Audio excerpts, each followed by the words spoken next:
എന്താ പറഞ്ഞ ചോട്ടോ? ഇതിപ്പോ എന്തിനാ കഷ്ടപ്പെട്ട് കയറുന്നല്ലേ ചോട്ടോ? എന്താ പറയാ, എങ്ങനെയുണ്ട്? എങ്ങനെ തിരിച്ചു പോകുന്നതാണ്. നമ്മള് വന്നത് ബൈക്കിലാട്ടോ, 4 ബൈക്കിലാണ് വന്നത്. 3 ബുള്ളറ്റും പിന്നെ എന്റെ മോജോ ആയിട്ടാണ് നമ്മള് വന്നത്. അങ്ങനെ നമ്മള് കയ്യില് വെള്ളവും ഭക്ഷണവും ഒക്കെ കരുതി വന്നത്.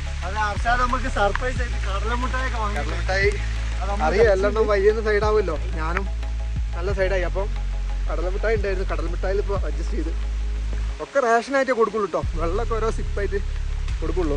അതെ, നമ്മൾ 2 ബോട്ടിൽ വെള്ളം 8 ആക്കി എടുത്തിട്ടുള്ളൂ. നമ്മള് വൈകുന്നേരം വരെ നമുക്ക് ചെയ്യാനുള്ളതാണ്.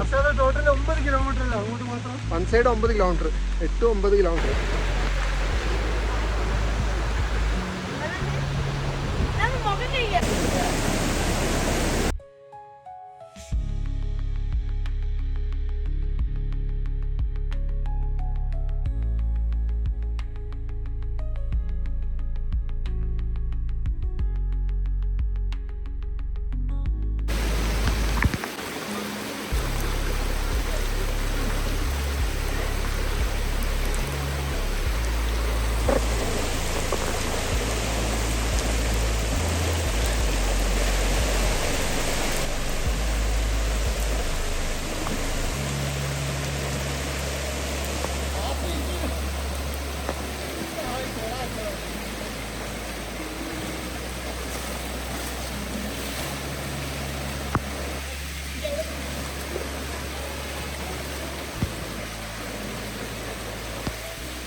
നമ്മൾ പോകുന്നൊരു വഴിയാണ്.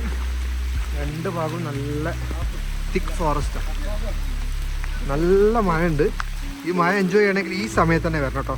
നമ്മളിപ്പോൾ വന്നിരിക്കുന്നത് മെയ് ലാസ്റ്റ്, മെയ് ജൂൺ ആ ടൈമിൽ തന്നെ വരണം.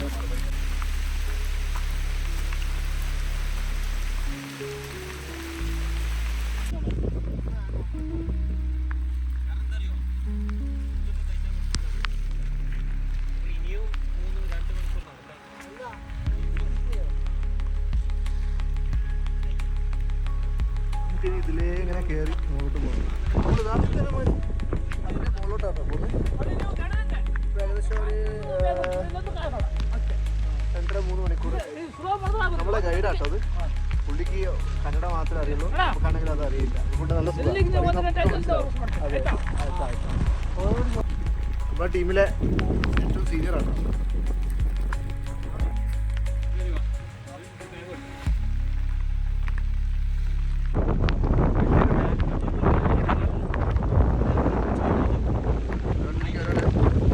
ടൊമാറ്റോ റൈസ് എവിടെ കിട്ടുള്ളൂ റൈസ്.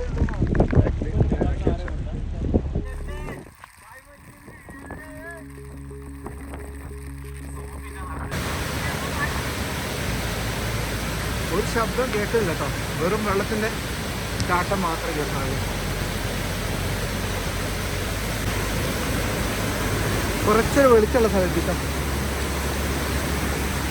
ഇത് 5ാമത്തെ ക്രോസിംഗ് ആട്ടോ.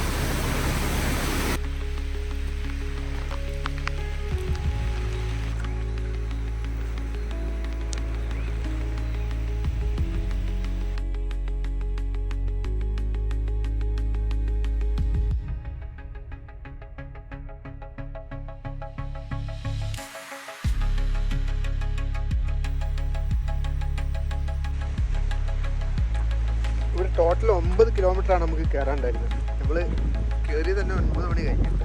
ലേറ്റായി. 6 മണിക്ക് ഇവിടെ കയറണം. നമ്മൾ അവിടെ എത്താൻ പറ്റില്ല. 2 വീലറിലാണ് വന്നതെന്ന് പറഞ്ഞല്ലോ. നമ്മളെ വരുമ്പോൾ തന്നെ അത് വണ്ടി ഒരു കാറ് തട്ടി. അത് കഴിഞ്ഞൊരു പഞ്ചറ്. പിന്നെ ഇപ്പോൾ ലാസ്റ്റ് ഒരു പഞ്ചറായി കിടക്കുകയാണ് വണ്ടി. അപ്പോൾ എടുത്തിട്ടില്ല. അങ്ങനെ അതൊക്കെ കഴിഞ്ഞ് ഇവിടെ എത്തുമ്പോഴേക്ക് ഒരു 8 മണിയായി. പിന്നെ അവിടുന്ന് പേപ്പർ കാര്യങ്ങളൊക്കെ റെഡിയാക്കി, ടിക്കറ്റൊക്കെ റെഡിയാക്കി കയറുമ്പോഴേക്ക് തന്നെ 9 മണിയായിട്ട്. അപ്പോൾ നമ്മളൊരു 1 മണി വരെ മുകളിലോട്ട് പോയി. 1 മണി വരെ ആളെ കയറാൻ സമ്മതിക്കുള്ളൂ എന്ന് പറഞ്ഞു. അവിടുന്ന് പിന്നെ തിരിച്ചിറങ്ങണം. നമ്മുടെ ഗൈഡാണ് നമ്മുടെ കൂടെ ഉള്ളത്. അങ്ങനെ നമ്മൾ തിരിച്ചിങ്ങനെ ഇറങ്ങിക്കൊണ്ടിരിക്കുകയാണ്. ഇത് നോക്കി എന്താ വ്യൂ, ഒരു രക്ഷയില്ല തണുപ്പ് കേട്ടോ, അടിപൊളി തണുപ്പ്. ഇതിന് മുമ്പ് ഇതേപോലത്തെ ഒരു ഫീൽ എന്ന് പറയാൻ മേഘാലയ പോയപ്പോഴൊക്കെ ആ ഒരു നല്ലൊരു ഫീൽ ഉണ്ടായിരുന്നു. ഇപ്പോൾ ഏകദേശം നമ്മൾ ഒരു മണിക്കൂറായി, ഒരു മണിക്കൂറല്ല, ഒരു ദിവസമായി, 24 hours നമ്മൾ മഴ ആസ്വദിച്ചുകൊണ്ടിരിക്കുക. ഇപ്പോൾ നാട്ടിൽ നിന്ന് ഇറങ്ങിയത് മുതൽ മഴ കൊണ്ടുകൊണ്ടാണ് ഇങ്ങനെ വന്നത്. എന്താവും എന്തോ. ഓക്കെ, നമ്മൾ തിരിച്ചിങ്ങനെ ഇറങ്ങി വരികയാണ്. തുടങ്ങിയപ്പോൾ കേൾക്കുന്ന സമയം ഇങ്ങനെ നമ്മൾ പോകുന്ന പല ഭാഗങ്ങളിലൂടെ ഇങ്ങനെ ചാലുകളായിട്ട് ഇങ്ങനെ ഒഴുകുക. നമ്മളിങ്ങനെ അത് കുറേ ക്രോസ് ചെയ്യുന്ന വീഡിയോസ് ഞാൻ നേരത്തെ കണ്ടിട്ടുണ്ടാവും.